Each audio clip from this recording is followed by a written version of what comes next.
Samantala, Pangasinan Governor Guico III, IGINIIT po na bahagi ng good governance ang pagbibitiw sa pwesto ng ilang matataas na opisyal ng Kapitolyo. Para sa detalye kasama natin, Idol Jam Victorio. 104.7 IFM. Report! Naglabas ng pahayag si Pangasinan Governor Ramon Guico III ukol sa malaking pagbabago sa pamunuan ng Kapitolyo matapos ang napabalitang pagbibitiw sa pwesto ng ilang matataas na opisyal. Ito ay matapos magbitiw sa pwesto epektibo noong September 1 sina Provincial Administrator Melesio Patage at Provincial Accountant Marlon Operanya sa hindi na naipaliwanag na dahilan.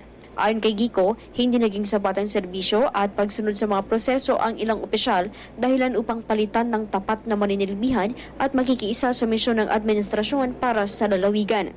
Matatandaan ngayong taon, kabilang sa mga naalis sa pwesto ang mga pinuno ng Provincial Health Office at Provincial Information and Media Relations Office.